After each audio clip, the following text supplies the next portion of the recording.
જય શ્રી કૃષ્ણ દર્શક મિત્રો, મારી યુટ્યુબ ચેનલ અમૃતવાણીમાં આપ સૌનું હાર્દિક સ્વાગત છે। આજે આપણે આ વિડીયોમાં સાંભળીશું વેદવ્યાસ રચિત હરિવંશ પુરાણની કથા।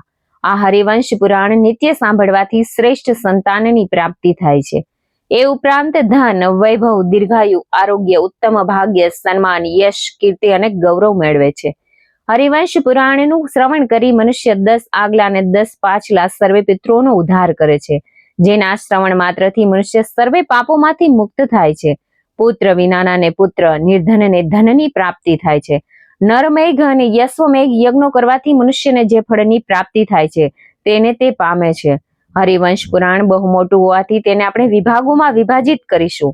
જો આપને મારો વિડીયો પસંદ આવે તો ચેનલને લાઈક, શેર અને સબસ્ક્રાઇબ કરો, જેથી નવા આવનારા વિડીયોના નોટિફિકેશન તમને મળતા રહે અને મારા વિડીયો આપ સુધી તુરંત પહોંચી શકે। ધન્યવાદ। ભાગ 9 ની અંદર સાંભળીશું શ્રી હરિવંશ, શ્રી વિષ્ણુ પર્વ, કૃષ્ણ જન્મ, ષષ્ઠભંગ અને પૂતનાનો વધ, શ્રી કૃષ્ણનું ઉલખ બંધન, કાલિય નાગનું વૃતાંત। શ્રી વિષ્ણુ પર્વ નારદ કંસની મુલાકાત। ગાત્વા વિષ્ણુ ક્ષિતિગતમ ભાગાશ્વત્રીદેવો કસામ વિનાશ શંસી કંસસ્ય નારદો મથુરામ યેયો। વૈશંપાયન બોલ્યા કે હે રાજન, શ્રી હરિને અવની ઉપર અવતરેલા અને દેવોને પોતાના અંશોને પ્રગટ કરેલા જાણીને દેવર્ષિ નારદ કંસને તેના નજીકના ભવિષ્યમાં થનારા વિનાશના સમાચાર આપવા માટે સ્વર્ગમાંથી મથુરા તરફ જવાને નીકળ્યા અને નગરીના ઉપવનમાં આવીને ઊભા રહ્યા। પછી કંસને પોતાના આગમનના સમાચાર એક દૂત દ્વારા મોકલ્યા। દૂતે જઈને દૈત્યરાજ કંસને સમાચાર આપ્યા કે નારદજી આવ્યા છે। એવું સાંભળતા જ કંસ ઉતાવળા પગલે ઉપવનમાં આવ્યો। નારદજીની સ્તુતિ પૂજા કરીને તેમને નમન કરીને ઊભો રહ્યો। નારદજી બોલ્યા કે હે રાજન, તે મારી વિધિસર પૂજા કરી, આથી તારા ઉપર પ્રસન્ન થઈને હું તને હિત વચન કહું છું, તે ધ્યાનથી સાંભળી અને હૃદયમાં બરાબર ધારણ કરી રાખજે। હે કંસ, દેવ સભામાં મેં જે કંઈ સાંભળ્યું છે તે પ્રમાણે મથુરા નગરીમાં તારી નાની બહેન દેવકી છે, તેનો જે 8મો ગર્ભ થશે તે તારો કાળ મૃત્યુ રૂપ થશે। એ ગર્ભ દેવતાઓનું સર્વસ્વ અને સ્વર્ગલોકના આશય રૂપ થશે। શ્રી હરિ દેવકીના 8મા ગર્ભ રૂપે અવતરશે અને તારો કાળ થશે। હે કંસ, શ્રી હરિના હાથે થનારું તારું આ મૃત્યુ સાથે જ વખાણ પાત્ર છે। એ રીતે તારો નાશ થવાનો છે, એ તો નક્કી જ છે, એમાં જરા પણ શંકા નથી।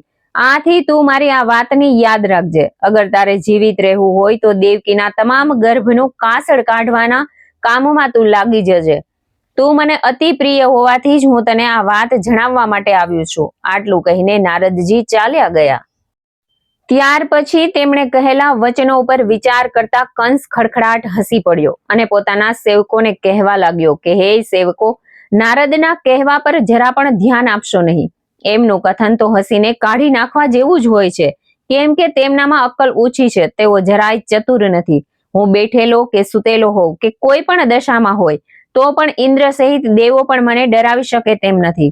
હું મારી વિશાળ ભુજાઓથી ધરતીને ધ્રુજાવી શકું તેમ છું, તો પછી આ લોકમાં એવો કયો મનુષ્ય છે જે મને ગભરાવાની હિંમત કરે?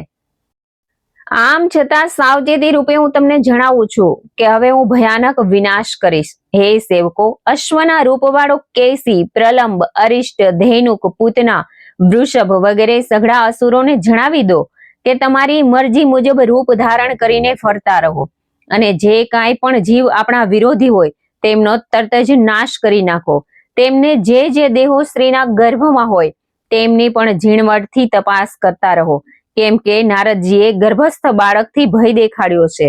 મારા જેવો સમર્થ તમારો સ્વામી છે, માટે દેવોથી તમારે જરા પણ ગભરાવાની જરૂર નથી।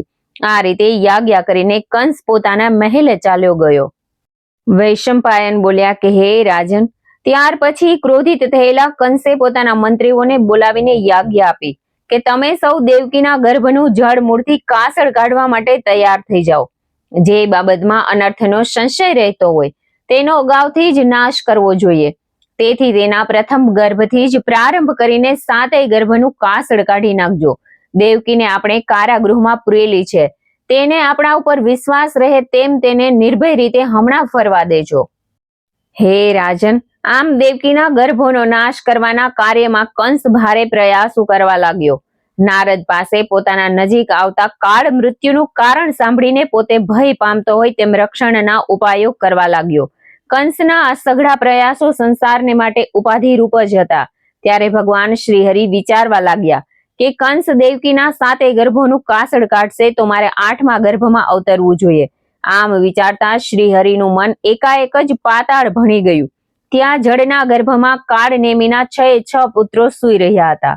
તેઓ અતિ પરાક્રમી અને બહાદુર હતા. દેવોથી પણ ન જીતી શકાય એવા હતા. તેમને બ્રહ્માનું વચન હતું કે મનુષ્ય, દેવો, નાગો કે કોઈ ઋષિના શાપથી તેમનું મરણ ન થાય. આથી હિરણ્યકશિપુ ગુસ્સે થઈને તેમને શાપ આપેલ કે હે અસુરો, તમે મારા શત્રુ બ્રહ્મા પાસે વરદાન માગીને બહાદુર થયા છો, પણ હું તમને શાપ આપું છું કે તમે 6 દેવકીના ગર્ભ રૂપે અવતરશો અને તમારો જન્મ થતા જ કંસ જે તમારો વધ કરશે, જે તમારા પિતા કાલનેમીનું જ સ્વરૂપ હશે. હે રાજન, આ રીતે દૈત્યરાજના શાપને કારણે પોતાની ઇષ્ટ ગતિ અટકી જતા જળના ગર્ભરૂપી ધરા પાતાળમાં સૂતા હતા. તેમની યાદ આવતા જ શ્રીહરિ ત્યાં આવી પહોંચ્યા. જળમાં સુરક્ષિત રહેલા 6 ગર્ભો કાળરૂપ નિંદ્રાના પાશમાં સપડાયેલા જોયા પછી સ્વપ્ન અવસ્થા અનુભવતા શ્રીહરિએ 6 ગર્ભમાં પ્રવેશ કર્યો અને જીવાત્માને શરીરમાંથી ખેંચી કાઢીને તેમને કાળ નિંદ્રાને આધીન કર્યો. અને કાળ નિંદ્રાને શ્રીહરિએ કહ્યું, હે નિંદ્રા, તું મારી આજ્ઞાથી આ જીવોને લઈને દેવકીના અંતઃપુરની પડોશમાં રહે. સદભર્ગના નામે ઓળખાતા આ 6 જીવોને પણ સાથે લઈ જા અને પછી ક્રમશઃ તેને દેવકીના ગર્ભમાં મૂકતી જજે. આ રીતે તેઓ દેવકીના ગર્ભમાં ક્રમવાર જન્મીને તરત જ કંસના હાથે સ્વધામ પહોંચશે. આમ કંસના તમામ પ્રયત્નો નિષ્ફળ જતા રહે. હે નિંદ્રા, તારા એ કાર્યના શ્રેય માટે હું તારા ઉપર કૃપા કરીશ. જગમાં તારી કીર્તિ સર્વત્ર થશે. તું સમગ્ર જગતની આરાધ્યા દેવી બની જઈશ. દેવકીનો થનારો 7મો ગર્ભ મારો સૌમ્ય અંશ છે અને મારાથી પહેલો એ જન્મશે, તેથી તે તારો મોટો ભાઈ કહેવાશે. એ ગર્ભ જ્યારે 7 મહિનાનો થશે ત્યારે તેને ત્યાંથી ઉપાડીને તારે રોહિણીના ગર્ભમાં મૂકી દેવાનો.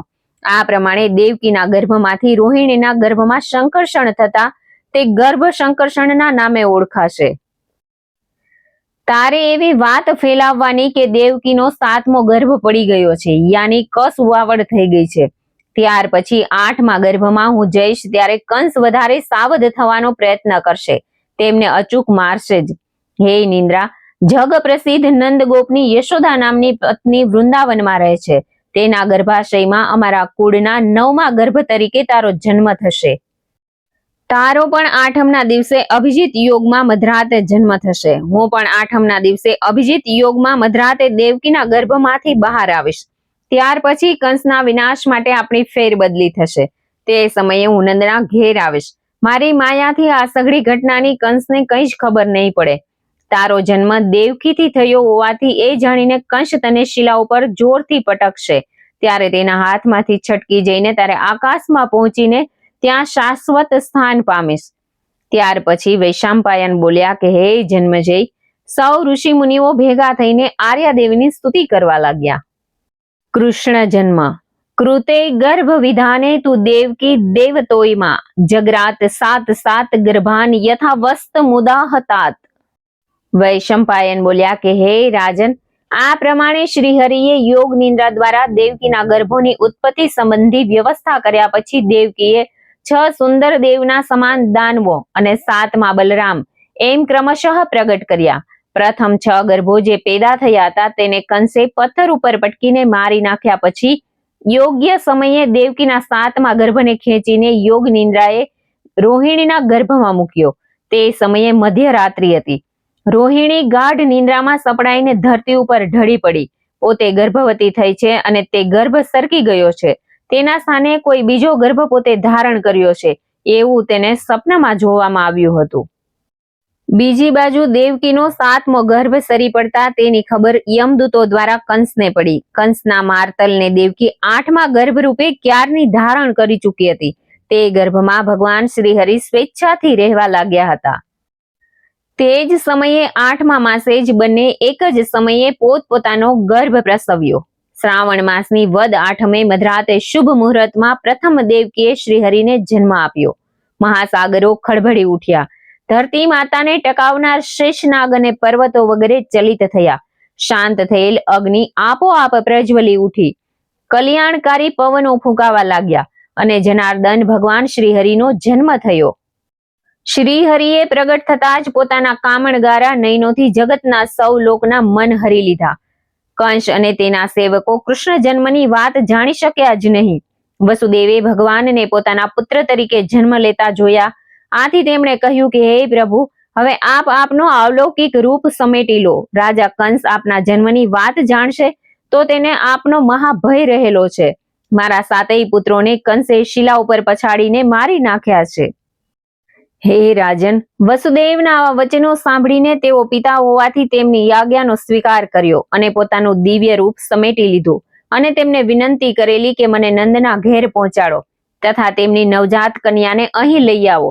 પછી તાબડતોબ તે પિતાએ રાતોરાત નંદના ઘરમાં ઘૂસીને યશોદાને ખબર ન પડે તે રીતે તે બાળકને યશોદાની સોડમાં સુવડાવ્યો અને તેમની તરત જન્મેલી પુત્રીને ત્યાંથી ઉપાડી લાવીને દેવકીની પથારીમાં સુવડાવી દીધી. આ રીતે બાળકોની અદલા બદલી કરીને ભયથી ધ્રુજતા વસુદેવ બહાર આવ્યા અને કંસને ખબર આપ્યા કે યશોદાએ એક સુંદર બાળકીને જન્મ આપ્યો છે. ખબર મળતા જ કંસ વસુદેવ પાસે આવ્યો ને કહ્યું કે બાળક જલ્દીથી મારા હવાલે કરી દો. એવું બોલ્યો ત્યારે દેવકી હાહાકાર કરી મૂક્યો. અતિ દીન થઈને તે પોતાના ભાઈને કરગરતી વાણીમાં બોલી, હે ભાઈ, મારા 7 પુત્રોને તો તે માર્યા છે, પણ આ વખતે તો પુત્રી જન્મી છે. તેને પણ હું તારા હાથે હણાયેલી જ જોઈ રહી છું. છતાં તને યોગ્ય લાગે તો એના ઉપર દયા કર. પણ કંસ ક્યાં માને તેમ હતો. તે તો બાળકીને ઊંચકીને ખેંચી લીધી અને બહાર આવીને મોટી શિલા ઉપર પછાડી.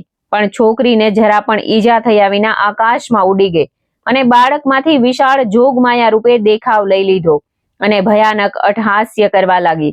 ત્યારે કંસના તો હાજા ગાગડી ગયા. એ એટલો બધો ભયભીત બની ગયો કે તેના મોંમાંથી એક પણ શબ્દ ન નીકળ્યો અને જોગમાયા કંસને કહેવા લાગી, હે કંસ, તે પોતે તારા વિનાશને માટે મને એકદમ ઊંચે ઉછાળીને શિલા ઉપર પાડી મારો વધ કરવાનો પ્રયત્ન કર્યો. તેથી તારા અંતઃકાળે શત્રુ તને ખેંચીને ભોં પર પટકશે. ત્યારે હું મારા હાથે તારા શરીરના 2 ફાડ્યા કરીને તારું ગરમ ગરમ લોહીનું પાન કરીશ. આમ કહીને તે અદૃશ્ય થઈ ગઈ. હે રાજન, એ કન્યા આકાશમાં ઉડીને અદૃશ્ય થઈ ગઈ. આથી કંસને તે પોતાના કાળરૂપ જણાઈ અને પોતાના બધા જ પ્રયાસો નિષ્ફળ જતા એકાંતમાં દેવકીને કહેવા લાગ્યો કે બહેન દેવકી, મેં મોતના મુખમાંથી ઉગરવા માટે તારા 8 સંતાનોને મારી નાખ્યા, પણ મૃત્યુ તો બીજી બાજુથી મારી સમક્ષ આવીને ઊભું છે. મેં મારો જીવ બચાવવા માટે કોઈ ઉપાય નહીં સૂઝતા નિરાશ થઈને આવો પ્રયત્ન કર્યો હતો, છતાં મારા મોતને ટાળી શક્યો નથી. દેવે તો મારા મોતની યોજના અવશ્ય ઘડી જ છે. હે બહેન, તું હવે તારા પુત્રોના મરણથી થતા શોક સંતાપને દૂર કર. ખરેખર તો તેમનો કાળ વિપરીત હશે, માટે જ હું તેના મોતનો નિમિત્ત બન્યો છું. બહેન, કાળ જ માનવીનો શત્રુ છે. હવે મને પસ્તાવો થઈ રહ્યો છે. હે બહેન, માટે તું મારા પ્રત્યુનો તારો સઘળો રોષ દૂર કર. હું પુત્રની માફક તારા ચરણોમાં મારું મસ્તક મૂકું છું. મને મારા કૃત્યો માટે ક્ષમા આપ. દેવકી ગમગીન હૈયે બોલ્યા કે હે ભાઈ, તું તો ઈચ્છિત રૂપ ધરી શકે છે. તે કાળનું રૂપ ધારણ કરીને મારા તમામ બાળકોને મારી નાખ્યા અને એ પણ મારી આંખની સામે જ. ત્યારે મારી હાલત કેવી થઈ હશે એ તું ક્યાંથી જાણે. હશે એ તો જેવી ઉપરવાળાની મરજી. પછી હવે તું પસ્તાવો કરીને મારા ચરણોમાં મસ્તક નમાવી રહ્યો છે. આથી મારે મારા બાળકોના મૃત્યુનું દુઃખ પણ શાંતિથી સહન જ કરવું રહ્યું. હે જન્મેજય, પોતાની બહેનના આવા વચનો સાંભળીને કંસ પોતાના કર્મોથી પસ્તાવો કરતો બળતે હૈયે પોતાના ભવનમાં ચાલ્યો ગયો. હે રાજન, વસુદેવે પ્રસવ થતા જ રોહિણીને વ્રજમાં મોકલી દીધી હતી. જ્યારે તેણે સાંભળ્યું કે રોહિણીએ દેવ જેવા પુત્રને જન્મ આપ્યો છે, દેવકીએ તો કૃષ્ણને જન્મ આપતા પહેલા જ આ વાત જાણી હતી. ત્યારે વસુદેવ કંસનો કર ભરવા માટે મથુરા આવ્યા હતા. ત્યારે નંદને મળીને કહ્યું હતું કે હે મિત્ર નંદ, તમે તમારી યશોદાને લઈને તરત જ વ્રજમાં પાછા જાઓ. ત્યાં જઈને બંને બાળકોના જાત કર્મ સંસ્કારો કરીને સુખેથી ઉછેરીને મોટા કરવાના છે. તેમનું લાલન પાલન કરવાનું છે. મારા બાળકનું વ્રજમાં તમારે જ રક્ષણ કરવાનું છે. એ મારો એકનો એક પુત્ર છે, છતાં હું પરવશ હોઉં તો એનું મુખ જોઈ શકતો નથી. માટે તમારો જ પુત્ર સમજીને તમારે એનું રક્ષણ કરવાનું છે. આમ વસુદેવ પાસેથી વાત જાણીને હર્ષથી નંદજી યશોદાને લઈને એક સુવાળી જોડીમાં કૃષ્ણને સુવડાવીને પછી વ્રજ તરફ પ્રયાણ કર્યું. વ્રજ પ્રદેશ સુંદર વન યોજી પાસે હતો. ત્યાં ઘાસચારો પણ પુષ્કળ હતો. આથી ગાયો છૂટથી ચરી શકે તેમ હતું. પુષ્કળ લીલાછમ જેવા ઘાસથી અને સ્વાદિષ્ટ વૃક્ષોના ફળોથી વ્રજભૂમિ સુંદર રીતે શોભી રહી હતી. આમ ગોવાળિયાઓથી ગાજતા વ્રજમાં હર્ષભેર નંદે પ્રવેશ કર્યો. વૃદ્ધ ગોવાળો અને ઘરડી સ્ત્રીઓએ ગાડામાંથી ઉતરતા નંદ, યશોદા અને નાના કૃષ્ણનો આદર સત્કાર કર્યો. તેમણે સુખરૂપ આશ્રય આપનારા પોતાના ગૃહમાં આનંદપૂર્વક પ્રવેશ કર્યો. એ ઘરમાં વાસુદેવે સુખરૂપ પહોંચાડેલી રોહિણી રહેતી હતી. ષષ્ઠભંગ અને પૂતનાનો વધ. તત્ર તસ્યા સતઃ કાલઃ સુમહાનત્યર્વતત ગોવ્રજે નંદ ગોપસ્ય બલવાંતા પ્રવક્તેહ. વૈશંપાયન બોલ્યા કે હે રાજન, વ્રજમાં રહીને ગોપ કર્મ કરતા નંદનો ઘણો સમય વીતી ગયો. વ્રજભૂમિમાં ગોપ બાળ ગોવાળિયાનું રૂપ લઈને શ્રી કૃષ્ણ રહેતા હતા. તેને ઘણો લાંબો સમય વીતી ગયો. યોગ્ય સમય બાદ બંને બાળકો મોટા થવા લાગ્યા. તેમના નામ સંસ્કાર વિધિમાં કૃષ્ણનું નામ કૃષ્ણ અને મોટા ભાઈનું નામ સંકર્ષણ પાડ્યું હતું. યશોદાજી પોતાના કાનુડાને ખૂબ જ વહાલ કરતા હતા. એક દિવસ યશોદા માતા પોતાના લાડક વાયાને ગાડા નીચે જ સુતેલો રાખીને પ્રાતઃ સ્નાન કરવા માટે યમુના તીરે ગયા. થોડી વાર થતા કૃષ્ણ જાગી ગયા અને બાળ ચેષ્ટા કરવા લાગ્યા. તેણે હાથ પગ ઉછાળતા ઊંચા અવાજે રડવાનું શરૂ કર્યું. પછી તો તેમણે એક પગની ઠેસથી આખું ગાડું ઊંધું વાળી દીધું. તેના મનમાં ખાવાની ઈચ્છા જાગી હતી. ગાડું ઊંધું વળવાની અદ્ભુત લીલા કરીને તે રડવા લાગ્યા હતા. ભયથી આકુળ વ્યાકુળ થયેલા યશોદા મૈયા આવી પહોંચ્યા અને દોડીને કૃષ્ણ પાસે ગયા અને ઊંચકીને સ્તનપાન કરાવવા લાગ્યા. સ્તનપાન કરાવતા તેવું વિચારે છે કે વાયુ વાતો નહોતો, તોફાન ફૂંકાયું નહોતું, કોઈ પણ અકસ્માત થયો નહોતો. છતાં પણ કૃષ્ણને યશોદામાએ ગાડા નીચે સુવડાવ્યા હતા. તેણે દૂરથી ઉથલી પડેલું ગાડું જોયું તો તેનું ખરું રહસ્ય તો તેઓ જાણી શક્યા નહીં. ત્યાં વળી બીજો વિચાર આવ્યો કે ઉથલી પડેલા ગાડાવાળી વાત જ્યારે પોતાના પતિ જાણશે ત્યારે પોતાને કેટલો ઠપકો આપશે. એ વિચારથી જ તેઓ ધ્રુજી ઉઠ્યા હતા. હે પ્રભુ, મારા લાલને બચાવજે, યશોદા મૈયા આમ વિચારી જ રહ્યા હતા. ત્યાં જ નંદલાલા ગાયોના વાડા પાસે આવ્યા. ત્યાં તેમણે ઉથલી પડેલું ગાડું જોયું, જેનો દરેક ભાગ વેરણ શેરણ થઈને તૂટી પડી ગયો હતો. ગાડા ઉપર મૂકેલા માટલા, વાસણો, ઘડા, ગોળા બધું જ ફૂટી ગયું હતું. આથી નંદલાલ તો ગભરાઈ ગયા અને જલ્દીથી ઘરે આવ્યા અને પૂછવા લાગ્યા, મારા લાલને કોઈ જાતની ઈજા તો નથી થઈ ને? તે હેમખેમ તો છે ને? પછી તો યશોદાના ખોળામાં પુત્રને જોઈને તેમના જીવમાં જીવ આવ્યો. પછી યશોદાને પૂછ્યું કે બળદોની લડાઈ તો થઈ નથી, તો પછી ગાડું ઊંધું કેવી રીતે વળી ગયું? યશોદામાં ધ્રુજતા ધ્રુજતા કહેવા લાગ્યા કે આ ગાડું કોણે ને કેવી રીતે ઉથલાવી નાખ્યું તેની મને માહિતી નથી. તેમ મને પણ કોઈ જાતની ખબર નથી.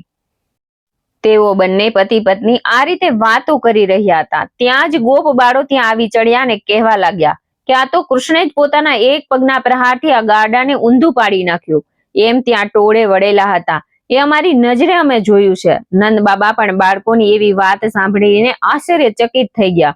આને શો ચમત્કાર થયો તે સૌ આનંદની સાથે ભયભીત પણ થયા. પણ બાળકોને તો આ ચમત્કારમાં જરા પણ રસ ન હતો. તેઓ ગાડાને સીધું કરીને પૈડા જોડવા લાગ્યા. હે રાજન, આ ચમત્કારની ઘટનાને બન્યાને કેટલોક સમય વીતતા કંસની બહેન પૂતના પક્ષીનું રૂપ ધરીને મધરાતે ક્રોધિત થઈને પોતાની બંને પાંખો ફફડાવતી વ્રજભૂમિમાં આવી. વારંવાર વાઘ જેવી ત્રાડ નાખતી હતી અને ભયાનક દેખાતી હતી. તેના સ્તનો દૂધથી લચેલા હતા. તેમાંથી દૂધની છોડો ઉડાડતી હતી. કોઈ ન જાણે તેમ પેલા ગાડાની નજીક આવીને સૂઈ ગઈ અને રાત્રે ત્યાં સુતેલા કૃષ્ણ નામોમાં પોતાના સ્તન આપીને કૃષ્ણ તેની ધાવતાની સાથે તેના પ્રાણ ખેંચી લીધા અને એની સાથે એનું સ્તન છૂટું પડી ગયું અને પંખીણી રૂપવાળી પૂતના ભોંય ઉપર ઢળી પડી. ત્યારે રાત્રિકાળમાં સૌ લોકો સૂઈ ગયા હતા અને તેઓ પૂતનાના પછડાટના અવાજથી જાગી ગયા. નંદ બાબા, ગોવાળિયા અને યશોદા સર્વે ભયથી ત્રસ્ત થઈને દોડ્યા અને ત્યાં જઈને જોયું તો ચેતનાહીન છૂટા પડેલા સ્તનવાળી અને જાણે વજ્રથી હણાયેલી હોય એવી પૂતનાને જમીન ઉપર પછડાયેલી જોઈ. આવી વિચિત્ર પ્રકારની ઘટના જોઈને આવું કાર્ય કોણે કર્યું હશે? એવા શબ્દો બોલતા ભયથી ગભરાયેલા ગોવાળિયાઓએ નંદલાલાને આગળ કરીને મૃત્યુ પામેલી પૂતનાના શબ આગળ ફરવા લાગ્યા. પછી તો સવે પૂતનાના મરણ બાબતમાં બહુ મંથન કર્યું, પણ કોઈ કારણ મળ્યું નહીં. અંતે થાકી કંટાળીને પોતપોતાના ઘરે ગયા. પછી નંદલાલા ગભરાયેલી હાલતે યશોદા મૈયાને કહેવા લાગ્યા કે આ શું બન્યું, કેવી રીતે બન્યું, તેનું કારણ હું પણ સમજી શકતો નથી. આ જોઈને મને અત્યંત આશ્ચર્ય થાય છે. શું આપણા લાલાને માથે હજી બીજો કોઈ ભય જજુમે છે? આથી હું તો ભય પામી ગયો છું. યશોદા મૈયા પોતાના પતિનું બોલવું સાંભળીને ભયભીત થઈને કહ્યું, આ બધું શું છે તે તો હું જાણતી નથી. હું તો મારા લાલને પડખામાં લઈને સૂતી હતી. એ રાક્ષસીના ચિત્કારથી જ જાગી ઉઠી હતી. મારી સમજમાં કંઈ આવતું નથી. કૃષ્ણનું ઉલખ બંધન. યમલ અર્જુન વૃક્ષનો ભંગ. વૈશંપાયન બોલ્યા કે હે જન્મજય, સમયનો પ્રવાહ ચાલતો ગયો. તેમ તેમ કૃષ્ણ અને સંકર્ષણ બંને બાળકો ઘૂંટણીએ ચાલતા શીખ્યા. બંને શ્રીહરિના અંશો જોવાથી બંનેની વચ્ચે તાલમેલ સારો હતો. તે બંને એક જ પથારીમાં સૂતા હતા, એક જ આસન ઉપર બિરાજતા હતા અને ભોજન પણ સાથે કરતા હતા. કપડાં પણ એક સરખા જ પહેરતા હતા અને એક જ શિશુવ્રતનું પાલન કરતા હતા. બંને એક જ પિતાના સંતાનો હતા અને પરાક્રમી પણ હદ વિનાના હતા. દુષ્ટ આત્માઓના નાશને માટે તેમણે અવતાર લીધો હતો. બંને સરખા અવયવો વાળા અને કાર્યની સિદ્ધિ કરવા વાળા હતા. પાપીઓનો નાશ કરી દેવાના કાર્યો સિદ્ધો કરવા માટે તેમણે અવતાર ધારણ કર્યો હતો. કેટલીક વાર તેઓ ઘૂંટણીએ ચાલતા તો ક્યારેક ગૌશાળામાં જઈને શિર ઉપર છાણનો લેપ ચોપડતા હતા, ત્યારે શોભાયમાન લાગતા હતા. કેટલીક વાર વ્રજના માણસોને દહીં માખણની ચોરીથી રંજાડતા હતા અને પછી કંઈ જ બન્યું ન હોય તેમ ખડખડાટ હસી પડતા હતા. આમ કૃષ્ણ બલરામ ઉછરતા હતા. એક દિવસની વાત છે. કૃષ્ણએ તે દિવસે જબરા તોફાને ચડ્યા હતા. આથી માતા યશોદા અતિ ક્રોધિત થઈને તેમને ગાડા પાસે ખેંચી ગયા અને વારંવાર ધમકી આપતા પણ કૃષ્ણનું તોફાન શાંત થયું નહીં. ત્યારે માતાએ કંટાળીને કૃષ્ણને પેટ અને કમર ઉપર દોરડું બાંધીને તેને ખાંડણિયા સાથે બાંધ્યા અને પછી માતા બોલ્યા કે હવે જો તારાથી મુક્ત થવાય તો છૂટો થઈને ચાલ્યો જજે. આમ કહીને યશોદા મૈયા તો પોતાના કામમાં ડૂબી ગયા. કૃષ્ણે તરત જ બાળ લીલા શરૂ કરી દીધી હતી. કૃષ્ણ ખાંડણિયાને ઢસડતા ઢસડતા આંગણામાંથી બહાર આવ્યા અને અનેક પ્રકારની બાળ ચેષ્ટા કરતા વ્રજવાસીઓને અતિ વિસ્મય પમાડતા હતા. કૃષ્ણ તો ખાંડણિયા સાથે જ વનમાં પહોંચી ગયા. વનમાં યમલ અને અર્જુન નામના બે વૃક્ષો હતા, ત્યાં આવ્યા અને બંને વૃક્ષોની વચ્ચેથી પસાર થવાના ઉદ્દેશથી ખાંડણિયાને ખેંચવા લાગ્યા. તેથી ખાંડણિયો આડો પડી ગયો અને બંને વૃક્ષો વચ્ચે ભેરવાઈ ગયો. કૃષ્ણ તો તેને જોર જોરથી ખેંચવા લાગ્યા. એ રીતે તેની વચમાં આવેલા યમલ અને અર્જુન નામના બંને વૃક્ષો મૂળમાંથી ઉખડી ગયા. પછી તો ગોવાળિયાઓને પોતાનું દિવ્ય પરાક્રમ દેખાડતા બંને વૃક્ષો વચ્ચે ઉભા રહીને ખડખડાટ હાસ્ય કરવા લાગ્યા હતા. યમુના કાંઠે ફરી રહેલી ગોપીઓએ બાળકૃષ્ણને યમલ અર્જુન વૃક્ષોની વચ્ચે ખડખડાટ હાસ્ય કરતા જોયા. આથી રુદન કરતી અને વિસ્મય પામતી એ ગોપીઓ યશોદા માતા પાસે પહોંચી ગઈ અને કૃષ્ણના પરાક્રમની વાત કહેવા લાગી. અરે માતાજી, જલ્દી દોડો, આપણા બાલકૃષ્ણ પર બે તોતિંગ વૃક્ષો તૂટી પડ્યા છે. આમ છતાં બે વૃક્ષોની વચ્ચે ઉભેલો તમારો કાનો મધુર હાસ્ય રેલાવી રહ્યો છે. ગોપીઓના મોંએ આવા સમાચાર સાંભળીને યશોદા મૈયા ગભરાઈ ગયા અને કલ્પાંત કરવા લાગ્યા અને હળી કાઢીને પેલા બંને વૃક્ષો જ્યાં પડી ગયા હતા ત્યાં પહોંચી ગયા. ત્યાં જઈને જોયું તો શરીરે દોરડું બાંધેલા કૃષ્ણ બંને વૃક્ષની વચ્ચે ઉભા રહીને હસી રહ્યા હતા. આ બાજુ કૃષ્ણની આવી બાળ ચેષ્ટાના સમાચાર પૂરા વ્રજમાં ફેલાઈ ગયા અને આવો અજબ બનાવ જોવાને બધા એકઠા થઈ ગયા અને અવનવી વાતો કરવા લાગ્યા. ત્યારે વ્રજના દેવ મંદિર સમાન આ બંને વૃક્ષો હતા, તેણે કોણે ઉખેડી નાખ્યા? આંધી આવી નથી, વરસાદ પણ પડ્યો નથી, ન તો કોઈ હાથી આવીને ટક્કર મારી છે, છતાં આ બધામાંથી કંઈ પણ બન્યા વિના આવા મજબૂત વૃક્ષો કોણે ઉખેડી નાખ્યા? અત્યાર સુધીમાં આપણા નેસડામાં આવો ત્રીજો ઉત્પાત થયો છે, માટે હવે આપણે આવા ઉત્પાત થતા હોય એવી જગ્યામાં રહેવું નથી. વ્રજવાસીઓ આમ બોલતા હતા એટલામાં નંદ બાબાએ ધરાશયી થયેલા વૃક્ષો વચ્ચે ઝટપટ થઈને પોતાના પુત્ર કૃષ્ણને ખાંડણિયાથી છોડ્યો અને પોતાના ખોળામાં લઈને પ્રેમથી માથે હાથ ફેરવવા લાગ્યા અને કૃષ્ણ સામે ટગર ટગર જોઈ જ રહ્યા. અને પછી નંદ બાબાએ યશોદાજીને ઠપકો આપ્યો. પછી લાલાને લઈને પોતાના ઘરે પહોંચ્યા. ત્યારથી દામન દોરડુનું બંધન પોતાના શરીરે બંધાયાથી કૃષ્ણ દામોદરના નામે ઓળખીતા થયા હતા. હે રાજન, વ્રજભૂમિમાં કૃષ્ણ અને બલરામ આવી ભયાનક લીલાઓ કરી રહ્યા છે. આમ કરતા કરતા બંને ભાઈઓ 7 વર્ષના થઈ ગયા. મોટા ભાઈ બલરામ નીલ વસ્ત્રો ધારણ કરતા હતા, તો કૃષ્ણ પીળું પીતાંબર પહેરતા હતા. વળી બંને ભાઈઓ ઘરે પીળા ચંદનનું લેપ કરતા હતા. ગાયોના વાડામાં જે બે સુંદર વૃક્ષો હતા, આપણે સૌ ગોવાળિયાઓએ સુકાયેલા વૃક્ષને ઉખેડી નાખ્યા છે. જેમ ચટણી વિનાનું ભોજન ભાવતું નથી, તેમ પંખીડા વિનાનું આ વન પણ જરા પણ શોભા આપતું નથી. આ ગામ હવે રસકસ વિનાનું બની ગયું છે. આ ગામ હવે ગામડું રહ્યું નથી, પણ નગર બની ગયું છે. હવે આપણે જ્યાં લીલાછમ ઘાસ હોય, ઘટાદાર લીલા વૃક્ષો હોય, ત્યાં વનમાં રહેવા જવું જોઈએ. એક દિવસ સૌ ગોવાળિયાઓને નંદબાબાએ બોલાવીને જણાવ્યું કે હવે આપણે વ્રજમાં રહેવું નથી. અહીં ઘાસચારો પણ ખૂટવા માંડ્યો છે. આથી આપણી ગાયો ભૂખી રહેવાથી દૂધ બરાબર આપતી નથી. તો હવે આપણે વૃંદાવનમાં જઈએ, જે યમુના નદીના કાંઠે આવેલું છે. સુંદર વનરાજી વાળું છે. ત્યાં આપણી ગાયો પેટ ભરીને ચરી શકશે. મારું મન પણ હવે વ્રજથી ભરાઈ ગયું છે, કારણ કે અહીં 3 બનાવો એવા બન્યા છે જેમાં મારો લાલ મરતા મરતા બચ્યો છે. માટે હવે આપણે 2-3 દિવસની અંદર જ વ્રજ છોડીને વૃંદાવનમાં જઈશું. ત્યારે એક ગોવાળિયાએ કહ્યું કે બાબા, હવે વૃંદાવન જવાનો નિર્ણય જ કર્યો છે, તો હવે વિના વિલંબે આપણે આજે જ પ્રયાણ કરવું જોઈએ. ઢંઢેરો પીટાવીને લોકોને જણાવી દો. આથી સત્વરે સૌ તૈયાર થઈ જાય. થોડા દિવસો પછી નંદ બાબા પોતાના નેસડા સાથે યમુના તટે વૃંદાવનમાં રહેવાને આવી ગયા હતા. કાલિય નાગનું વૃતાંત. કદાચિતુ તથ કૃષ્ણો વિના શંકર્ષણેન વે ચચાર તપ્રેને સર્વે કામરૂપી ખબરાનનઃ. વૈશંપાયન બોલ્યા કે હે જન્મેજય, કોઈ દિવસ ઈચ્છા મુજબનું રૂપ ધારણ કરનાર શ્રી કૃષ્ણ બલરામને સાથે રાખ્યા વિના પણ આખું વન ફરી વળતા. શોભાયુક્ત શ્રી કૃષ્ણ વનમાં ફરતા ફરતા ગીતો ગાતા, તો ક્યારેક મધુર ગુંજારાવ કરતા, તો ક્યારેક વનમાં જઈને તરુણ રૂપ ધારણ કરીને ગાયોના આનંદ માટે મધુર વાંસળી વગાડતા હતા.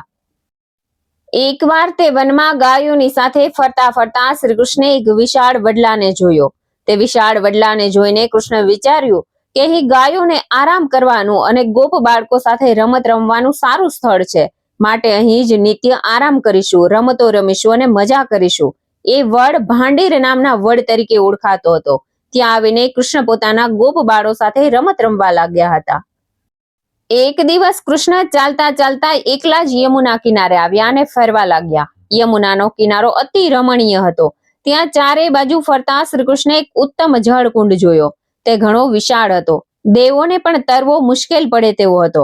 જળમાં પેદા થતા સૌ જળચાર પ્રાણીઓને ધરાથી દૂર રહેતા હતા. મનુષ્યના કાંઠા પર ફરી શકતા નહીં, કારણ કે ત્યાં સાપોના મોટા મોટા દરો હતા. અગ્નિના ધુમાડા જેવા સર્પોના વિષયુક્ત ફૂફાડાઓથી એ ધરો ચારે કોર છવાયેલો રહેતો હતો. આથી પશુ પંખી કે મનુષ્ય તેના જળનો કે તેના સ્થળનો જરા પણ ઉપયોગ કરી શકતા ન હતા. તે ધરા ઉપરથી આકાશમાં પંખીઓ ઉડી શકતા નહીં.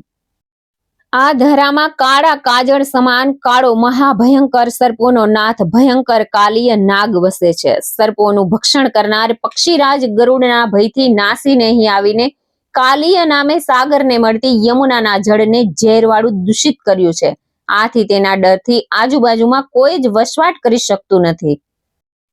કૃષ્ણ ત્યાં ઉભા ઉભા વિચાર કરી રહ્યા છે કે મારે આ સર્પોના નાથ ભયંકર કાલિય નાગનું દમન કરીને તેને અહીંથી હટાવવો જોઈએ, જેથી યમુનાનું જળ સુખાકારી થાય અને તેમના પરનો નિવાસ લોક કલ્યાણ કરનાર થઈ શકે. વ્રજના લોકો આ નદીનો ઉપયોગ કરી શકે.